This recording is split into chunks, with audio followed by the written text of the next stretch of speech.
Access matters. Access matters. Access matters. Access matters. Access matters. A podcast of Ira with Jenine Stanley. Episode 10. In Colorado, access isn't just a state of mind. Welcome to this episode of Access Matters. I'm Jenine Stanley, and today we're going to travel to Colorado to find out what it looks like when an entire state is mandated by law to provide access. In this episode of Access Matters, we are moving from the county level to the state level. Imagine an entire state becoming accessible. My guests today are Theresa Montano, Senior Solutions Architect, and Karen Pellegrin, Senior Manager of the Technology Accessibility Program in the state of Colorado. Hello, ladies. Hello. Hi. And welcome to Access Matters. So, an entire state, how did this happen? How did it come about that the state of Colorado, not just with IRA, but on a number of levels, come to have this particular department and this level of accessibility? Theresa? We have an advisory board, an accessibility advisory board. We meet once a month, and this is comprised of some of our state employees and also some of our residents or advocacy groups. And they had this great idea, I'm going to say even like 4 years ago, to have IRA for the employees, but also why not make it statewide? And we thought that was a wonderful idea and a big ask, but it happened. We were able to push it through to make it our state campuses, our colleges accessible, and also our parks. Our state parks are accessible using IRA now. So this has been a long time that we've had it in the queue, but it finally came to fruition this year or last year, I guess. Yeah, it's been a year, hasn't it? It was October of 22. Yeah. And it was part of a push as part of the law that was passed back in 2021, right, Theresa? Yes. Yeah. So in 2021, to make all government entities provide fully accessible digital products, websites, applications, kiosks, but that's a tall order and it takes time. So in the meantime, we needed to be able to provide access to all of these government products and services, and IRA was a perfect solution for us to help with that. There are a lot of services that the state provides and a lot of websites and places that you can interact with the state, right? That people hadn't even really thought about, that's a state function? Oh, wow. Right. Well, and that's where, Theresa and I were talking about the parks and the campuses. We thought, just think when you're going into a park, how do you navigate that? How do you navigate the information, all the signage that they have in parks? We went and actually did a tour of one of the local state parks, and they have a visitor center, and there was all sorts of information there. And so you have to be able to navigate all of that and get all of that information so you have a fuller experience. Now, you all have an entire state department, correct, for accessibility of various types. Tell us a little bit about that department. So it's actually part of OIT, which is the Office of Information Technology. And our program sits inside of that office. And we partner with other departments and other programs, such as vocational rehab, the public administration office. They handle like ADA requests and whatnot. So we partner with a number of those offices to make all of this happen, to start addressing accessibility and the accessibility needs that both our employees and Coloradans at large need. So now it comes to our set of questions that we usually ask everyone. First of all, let's get to know you two a little bit. So Karen, how did you get into the work that you're doing now? Tell us a little bit about Karen. Totally by accident, but also on purpose. So I worked at the city and county of Denver, and back in 2015, they had a Department of Justice settlement to make both their physical and digital spaces accessible because they weren't. And part of that work required, or the settlement required an accessibility coordinator for the digital accessibility. I was a web administrator, a senior web administrator, and I was on a team with one other person, my counterpart. And it was a choice that our director brought to us. And she said, we have to do this. Who wants to take the job? And I was already sort of passionate about accessibility as part of user experience. So it just made sense. And I stood up for it. And I was like, yeah, let's do it. And I will tell you, I had no idea what I was doing when I started. I thought, oh yeah, I'm just going to add a few, image descriptions, right? Mm-hmm. Oh boy. Right, very knowledgeable about that, and so I had to really dive in and learn all of that, and I did it for a good 7 years, five to 7 years. Oh, it was about 5 years, and then I finally got us to a point where we had processes in place. I had regular testing and remediation efforts going on for all of our websites and applications, training. I got really passionate about training. And then I started connecting with the state team. So that was Theresa and Lori at the time. And we started comparing notes and sharing ideas and stuff like that. And then this position came up and I was like, this is the dream job for me. This is exactly what I want. And so here I am today. Wow. Awesome. And I will ask you a bit about your position here in a minute. But Theresa, you are not only a senior, and I love this title, Senior Solutions Architect, but you are also someone with a disability. Tell us a little bit about yourself. Yeah, sure. So I worked for CenturyLink, which is a telecom. And for 23 years, I was a software engineer at first, and then I went into program management and project management. And then, so I took about 6 months off and just trying to figure out my way. And suddenly I had 3 job opportunities, and this was one of them. And I chose this job because I felt it would be more rewarding, the most rewarding out of the 3 offers that I had. And it has been, it's been very busy. And I really enjoy, working with the team that we hired. And, I was the only one on this. I guess it wasn't a team when it was just me, but it was just me for 4 years. And then we hired Karen, or I guess we hired Lori first and then Karen, and then the rest of our team. So we now have 7 of us on the core team, but we have some other people that we hired in communications and also as Project management. Program. And then Alice what's her Our title? rulemaking. Yeah, she's a policy advisor, so she helps us with rulemaking. Oh, interesting. Interesting. So your group really touches all levels and all aspects of state government. Absolutely. Yeah.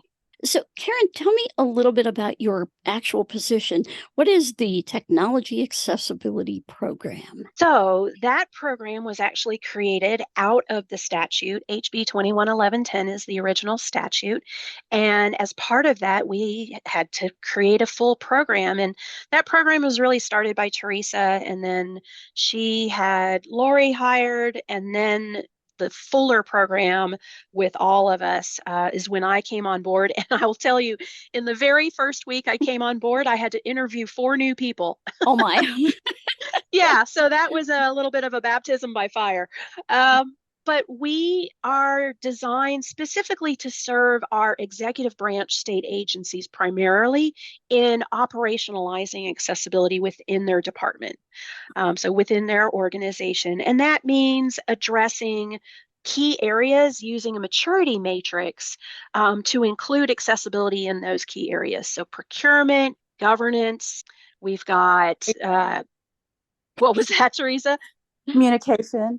Yeah, thank you. Communications and support. So, what communications go out? How do we support people who need assistance with, say, accommodations? We've got evaluation, which is really addressing the prioritization, testing, and remediation of all of our digital products. So, there are all these different areas that each of the executive branch agencies and really all of the government entities in Colorado, they need to address that so that they make sure that all of their products are accessible, but all the products they procure and develop are also created accessibly or procured accessibly, and that all of the people in their organization know the importance of accessibility and how to address it in their daily work.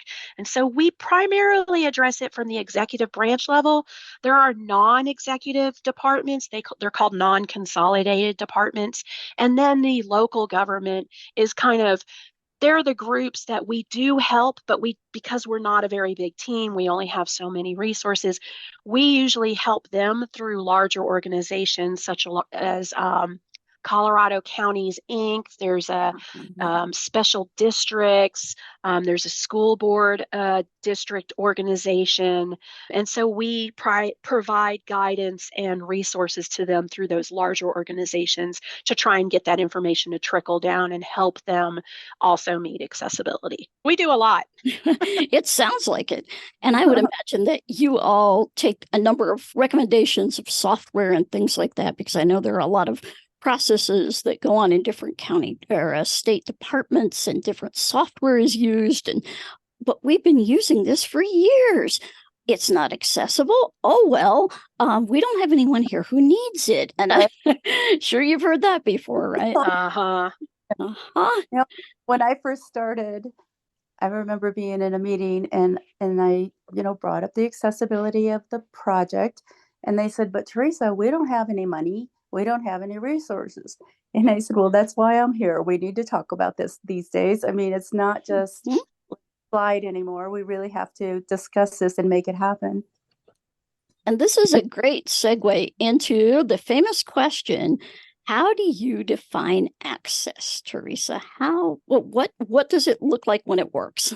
It works, you can get through your document or your website using your screen reader, and everything is read properly. You can open your dialogue, your combo boxes or check, radio buttons, whatever it is, works. And you're not there for 15 minutes trying to get through, the first page. And so I always say, if you can't do it in 5 minutes, there's a problem. Yeah, you should feel good about the experience. I mean, if you talk about user experience, and this is part of user experience too. So if we're talking about from a user experience standpoint that this is a good experience, I got to this website, I got the information I needed, and I got out. That should happen for everyone, not just people who are sighted or who have, full hearing ability or, color, or language. There's all sorts of things that go into that. It should be simple, easy to understand, and accessible. Whenever we look at different types of accessibility for people in Colorado, let's now take a look at the impact of having both physical and digital accessibility on the state. You've been at this for longer than a year, but a year with Aira. What changes have you both seen in people with disabilities around the state and programs? As an employee, we have a core group of employees that I talk to on a regular basis that use screen readers. And there's a couple of applications that we use in-house that are not accessible. And Aira has been tremendous in that respect. So we're able to get, an agent to work with us on, some of these products that don't work, and we get the job done. So that's all, it's really important that we're not, trying to, take 3 hours for us to do something that takes somebody 5 minutes. So this is where Aira has been so helpful in getting like our the product that we use for timekeeping. So that's the product that we have. Some managers, they have 100 employees, and can you imagine if they had to do that without Aira? It's impossible. And sometimes there just is not the support directly in the office with, oh, I can just get a coworker to help me. That's not quite getting it either. Have you heard from any of the citizens of the state about how all of this accessibility work that you folks have been doing is impacting them? Sometimes we feel like we do it in a vacuum because, you think, is anybody out there? Is this really helping anyone? I've got a couple of emails from people that have used it out in the state parks. The Garden of Gods specifically, it sounds like there's several people using it out in Colorado Springs at the Garden of the Gods to hike. And awesome. Yeah, and Wow. Chatfield, I know a couple of people have used it out there to hike, and I think that's really tremendous. Also on the state campuses, there's been several people using it on the state campuses to navigate. They're just learning, the campus, they're brand new, or they're using it to help them get onto the different websites. I've heard it from some of the employees, not many, but some of them. And it's really satisfying to hear that it works so well for them. Like, oh, yeah, I'm finally on it and it works really well. That's what we love to hear. I'm sure that's what any of the access solutions want to hear too, that people are actually using it. And folks out there, if you are a user of assistive technology, please let the organization that you're using it with know that you are able to use their websites, their physical facilities, things like that, because it really does matter, believe it or not. Let's talk about your approach to built-in versus built-on or bolted on, which however you want to say it, but building accessibility into programs. I think you both have been around accessibility for long enough that you've been able to see, you've had to bolt on a lot of things, but you've been able to build things accessibly. Just give me your thoughts on that. I just think it's so satisfying when you've built something out of the gate accessibly. The best experience I ever had in that, honestly, is when I was at the city, we had to build a map, and it was a neighborhood map for a large neighborhood region of Denver. And we needed to be able to show a bunch of information related to the enhancement of that region. So they were doing a lot of construction and rebuilding new roads, reworking the highways and things like that. And we had a map that needed to show all that information, including road closures. So I worked with the map developer to build that accessibly from the start. I taught him, like, these are the kind of iconography you need to use so that it's very clear and visible to all types of visible readers. They need to all have labels. Let's change the color set so we're not using red, yellow, and green because a lot of people have color blindness. And so we changed it to green, orange, and purple. So we did color tests. And it was really great. And so when we finally launched that map, we actually got feedback from the community. And I got a specific email from somebody saying, thank you so much. I have complete color blindness. I was able to use this map. It was very easy to understand. I could read all the information and understand all the different components and the menus and whatnot. And it was just so satisfying to hear that. So anytime we create a product out of the gate built with accessibility from the start, the results, I mean, it's not even just accessible, it's just a better user experience. And it's so satisfying to hear that feedback. Yeah, I can imagine. We're working to operationalize all of that so that it is in every project at the very beginning in gate one, so that we're not trying to build it on at the end. It's actually something we work on at the beginning with the user stories or in the requirements, that everything is there to make sure that they're all compliant from the beginning. And Theresa's work is at the heart of that too. So Theresa, you go to all of the gating meetings and really help inform development teams on what they need to do to make that happen. And are there any specific resources that, let's say, someone from another state or from another governmental organization, are there resources that you both would recommend they check out as they are building new projects? Oh gosh, that's huge.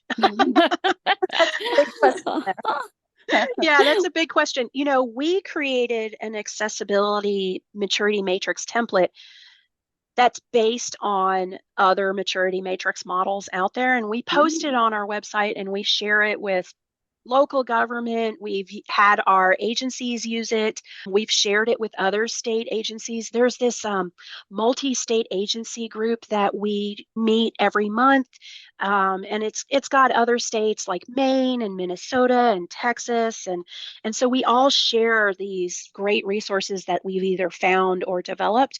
And so we've shared that. We just launched a procurement toolkit to really help tackle accessibility in the procurement process. Oh, great. Yeah, yeah. I mean, we've created so much stuff, but then we've also gone out to the state agencies and grabbed what they have. So I know this sounds wild, but Texas, they have a really good procurement process Wow. for accessibility. They vet really well, and we actually used a lot of the information, tools, and resources to help build our own processes. So we share a lot. And that is good to know for people who think, I don't even know where to start. Well, you don't have to reinvent the wheel. So that is just hugely good to know, because I think it seems overwhelming, especially if a state is putting in a new department, or, they had maybe someone handling accessibility, but it was one person and it was in addition to their regular job. And we hear that quite a bit It's almost always across true. across agencies and whatnot. People come to disability at all stages of life and things like that. How do you folks get the word out about your program, and have you seen it affect maybe newly disabled people or any group more so than another? Maybe how do people learn about all of the features that you have implemented? It's a good question. Yeah. I know one of them, we are working to create another communications plan to get the word out, a press release. That's really important. We've got some signage, and we talk about it a lot. So we've had 1-2 videos made. So we're working on getting the word out even more. Mm-hmm. And I think feedback is a big deal. Yeah. Both from employees and from, people out in the community, Coloradans. When something's not working, we will definitely hear about it. And I know when that something one. is working, we hope we'll hear about it. But when we do hear about something not working, I think now we're at a point where, okay, we don't want to just push it to the side. We're going to address it. We're actually going to do something about it. What's coming up for the state of Colorado in terms of accessibility, but also maybe events, anything that you'd like to tell us that your group is working on or that another agency is working on that you want to spotlight? I mean, a lot of what we're working on is a lot of stuff that's behind the scenes. So Theresa mentioned the, communications plan. That's to promote IRA on a wider audience so we can really get maximum reach. So we're looking at kind of a multifaceted communications plan to get the word out, print advertising, signage, press release, whatever it is. Beyond that, though, just what we're working on behind the scenes. So the statute requires that accessibility compliance be met by July 1st of 2024, which is right around the corner. Yeah. And we know that people aren't going to get everything fully accessible by then, but they should have, at that point, everything operationalized. They should know what they have and what they're going to do with it to make it accessible. Everything from we're going to test it, we're going to fix it, we're going to rebuild it, we're going to get rid of it because it's tech debt and replace it with something else. All those plans should be in place by July 1st of 2024, and they should have everything as accessible as possible by then. And what's not accessible, they need to have a plan to meet the needs of people through accommodations, whatever those accommodations are. So there's all sorts of tools and efforts going on. And I would say right now between January, and it's happening already, but between January and July, it is going to be a flurry of testing and remediation of all the products from the top down. I would imagine. And are you looking for recruiting anyone, just regular citizens, to help with that testing at all? Oh, you just asked a wonderful question. So Teresa is actually part of this too. It is the community advisory, it's the Steering CSC. committee. Thank you. Community Yeah. Steering Committee. We have someone on our team who got a grant to build an empathy lab. And the empathy Ooh. lab is designed to share the experience of what may or may not be accessible in a website or an application, so that right now the state agencies can understand that experience, and then we talk about how do we address those things, and the steering committee helps inform on those experiences, and they help tell like what would be the best way to make a digital experience accessible from their own lived experiences. So the people on this steering committee are people with varying disabilities. That sounds like a great project. And I love the empathy labs because I think nothing shows inaccessibility and then the solution better than real world examples. So something that Exactly. people can relate to. Your map example was a perfect one about, something that hasn't worked for folks. And yet it's not hard to make it work. Yeah, well, I will say it is actually hard sometimes, but you have to put the work in. I mean, it's one of those things where you get out of it what you put into it. Good point. Do you all work with Native American reservations, anything like that, any tribal properties in the state that you work with on accessibility or maybe advise, or what's the relationship there? That is a That's really great an question. excellent question. Yeah. We've never thought of that. That is so Mhm. good. We did And think about it a little bit in Mhm. terms of the rule making. So the Office of IT, the State Office of IT, which we're a part of, they have another huge effort going on right now on broadband to make sure that people can get internet access anywhere in the state of Colorado, because Colorado is largely, at least half the state is rural. Yeah. And so, with that, we've had some discussions about access in relation to broadband and how does accessibility fit into that. So, we're having some early discussions about that, but the broadband office strongly reaches out to the native Oh, tribes oh, in good. Colorado. Yeah. I thought, Good. you bring it up though, and I'm like, we need to do more. Yeah. Exactly. And the big interface, of course, for a lot of people is the casino experience, and that's wonderful. However, for the members of the particular tribe or people who are living and working in the reservation area, it's a whole other experience sometimes. So it may be good to invite them to the table and just I see. am writing this down.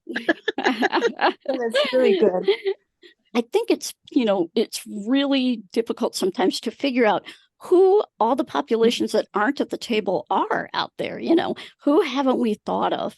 Who do we know? Who do we see around our area? Who do we interact with that, I wonder what people with that lived experience, wonder what their accessibility journey is like. Um, just out of curiosity. No, that's a really good point, because we ask those Yeah, questions, yeah. but because of the nature of our team and our area of business, I guess you could say, who we Mhm, serve. So our mhm. team, our primary focus is on the executive branch agencies, but I feel, and we've sent out a lot of surveys to them, how is it going? What do you think? What do you need? And we did send out a survey, I think it was this spring, Teresa, to the to local disability community groups, of Yeah, varying yeah. groups. So there's that, but I feel like now that we're having this conversation, it would be good for us to widen that survey a bit, and maybe we reach out specifically to marginalized community groups. What amazes me about that too, Karen, and it's a great point, some of those groups don't even realize that disability is among them, let's say. Well, we don't have anybody with a disability. Yeah, but how many of your members have vision problems? Do you know anybody who does in Right. your community? Are they getting the services that, they are entitled to from the state, etc.? So, Well, interesting point. and I will say Mhm. there is one thing that people forget about a lot of times in this work. There are four core areas for accessibility: people who are deaf or hard of hearing, people who are blind or have low vision, people who have physical disabilities, motor related disabilities, and then people who have cognitive disabilities. And that includes things like dyslexia, dyspraxia, ADHD. So there's a huge community out there, and a lot of times those people don't even like express that they have that kind of Mhm. disability. You know, Exactly. they're hidden disabilities. And so how do we Mhm. make sure we meet their needs as well? And I think even when they're not so hidden, particularly with the aging population, Yeah. I don't have a hearing problem. I just really have the TV turned up loudly, Or or or I don't, memory. People lose exactly. their memory. They're not as quick as they used to be. I will admit that as I get older. Well, I was just going to say, we're not going to talk about that, right? Right. But it does bring up a point when you think about like plain language on a website. Are you Yes. inundating people with all sorts of complex terms and, language, and instructions are really complicated and thing like that? When you do stuff like that, you're excluding a whole population because they can't get through a process. Speaking of memory, I remembered the question that I was going to ask. Let's say that a state is thinking about doing what you folks have been doing for a while in Colorado. What would you advise them? How would you advise them? What would you say to someone just starting in this journey of trying to make their community accessible? I'll Oh, start. I'll start with this yeah. because All right. when I first started, and the bill was passed 21/11/10, and I said we're not going to be successful unless we have, first of all, support from our executive leadership team. We needed to have that. Plus, we needed to have the resources to do this. So, I had to go up to bat to get funding for everything. And I would say that was really most of the 70% of my time was out there working on doing that, and working on getting the funds, and putting it through to the legislator to get votes and all of that.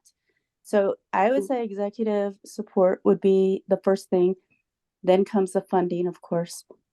So I those are agree. the first two things, and Karen might have some more to say. Well, I mean, I do, but I 100% agree with you, Teresa, because that was when I started. Even though it came out of a federal level legal settlement, there was a hard time in the beginning getting that buy-in. And part of it was because of a lack of understanding of what needs to be done and the scope of the work. So you have Mhm. to have that buy-in, like you're talking about, Teresa. You have to have that funding. And then you really have to know, what do you have? What are all the products do you have? So I really like to focus on the inventory. Start out with an audit. Do an audit of every digital product you have, everything from digital signage and kiosks to websites. Documents are huge. And then you can Oh, decide from yes. there. Once you have all that, you can start doing things like prioritization. And there's lots of other work that needs to be done in terms of the operationalization of accessibility, making sure that it's part of the development process, part of the procurement process. But you can't get into all that unless you know what you have. Like, what are the policies you already have? What do you need to add in terms of policies and governance and training and all of that? So, yeah, first thing is definitely buy-in though, and then funding. Hmm. And another trick question, are you ever concerned that a change of administration at any level might wipe this all out? Every time. That's what, I do that every time we have an election. Just cross my fingers and say, okay, you know what? This is established. You've spent a lot of money on it. I Please don't know just. you end up twitching about it like, oh gosh, a new person is coming in. But I will tell you, Mhm. we are just having a new CIO come in Our CIO is retiring, and as of this Monday, yesterday, we got a new CIO on board. Here's the funny thing. I'm actually feeling good about this one because it's my old CIO. Oh, wow. Outstanding. And I think we find out that a lot of politics, you will find people from all the political levels that have probably been exposed to your work before at some, juncture of their interaction with you. And so you're not going to be totally unfamiliar, hopefully, to sort of the political lifers out there. Yeah, I actually wonder, Theresa, were you nervous? With the new CIO coming in? Yeah. No, not so much, because we have the law now 211110, and we must be compliant. So, or at least we need to show that we are working on it, right? Yep. So, but you're right. We could have gotten a CIO that just, doesn't really want to worry about it. Yeah, but we've or been doesn't really, care. yeah. Tony was very passionate about it, and I'm real happy that our new CIO is also, supporting this. Yeah. This is wow, that's great, because I think, that is, as you've said, half the battle is that support administratively. And then you have made a great point about having a state law that really codifies this and says this must be done. And as we've seen around the country, yeah, it seems like it's easy to repeal some state laws, but it's not as easy as people think. So I would suggest, too, for people to think about legislation and think about who might help you get that across the finish line. And Theresa, I know you had a big role in that. That's what I was going to say. Theresa was part of that. Yeah. So what was that like? I'm sure it took a while to explain the problem to people. Yeah, and we're still explaining the problem to people, and that's probably the biggest thing we do, all of us, every day, is explain the problem to people, and then we discuss solutions, right? That's what we're here to do. That's right. And it is nice when you explain the problem and you see the light bulb go off.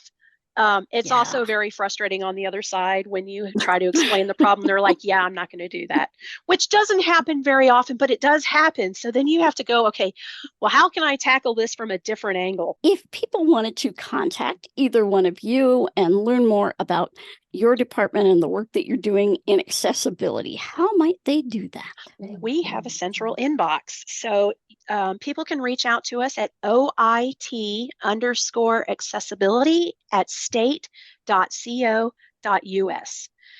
And that's our central inbox. And we answer all sorts of questions from the state to the local level and even other states. Excellent. Do you have a phone number that people can call? We don't have a phone number right now. We're all remote. So the entire department in OIT is remote. So that it's like our, personal phones or work phones. Oh my, I love it. And I think that's going to be more and more of the future, I think so too. I hardly ever, as many people know who try to get a hold of me, I leave a message and I will call you back. Yeah. And what about your website, where we can find out a little bit more about the Office of Information Technology and your programs? Yeah, we actually have an OIT website that has a bunch of our accessibility information on it. And I'm going to grab that. It's oit.colorado.gov. There's a section on that site, standards and policies, I believe, and it has our guide to accessible web services. So if you go to I saw that. Yeah, that's where, and we're starting to load up a whole bunch of additional information there. We just posted our procurement information as part of our toolkit. We're going to have a bunch of additional resources posted on there over the next month or so, including the maturity matrix tool.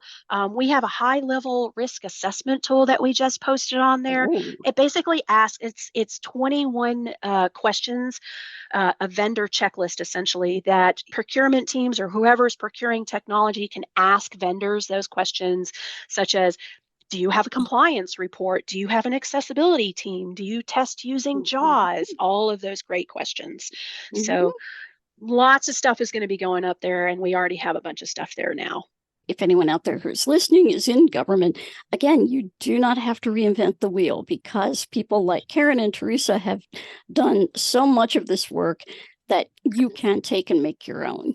So, well, ladies, thank you so much. I had the joy of having a lovely dinner with Theresa and Karen and their whole team. And a bunch of us are going to be at the CSUN conference again this coming 2024. Good. So we'll be there. Good. And we actually have 2 people speaking for that conference. Yes. One of them on the Excellent. Empathy Lab and one on accessibility planning using the maturity matrix. Oh, great. Yeah. Oh, those are fantastic. I will, if I am in the team that goes, I will try to make those sessions, but also I'm probably going to sign up and try to get them remotely as well if they have any way to get those. Yeah. Because, or listen in, because those are great. And having the examples there is fantastic. I know we had a great presentation last year for state agencies, and we are now working with several of them. So excited about that. Thank you so much, Karen and Theresa. We hope you have a wonderful holiday season, and you guys are going to be busy for the first 6 months of 2024. I have a feeling. Yes, we will. Take care, and thank you for being here on Access Matters. Thank you, Janine. You can learn more about Colorado's Technology Accessibility Program at https://oit.colorado.gov/about-us/programs. You can contact them via email at oit_accessibility@state.co.us. This will be the last episode of Access Matters for 2023. We're going to be taking a bit of a holiday break. We'll be back in January with some amazing guests and amazing advice for anyone who wants to make access matter. You've been listening to Access Matters with Jenine Stanley. This podcast is a production of Ira Tech Corp. To learn more about visual interpreting, visit our website, http://ira.io, or email us at access@ira.io.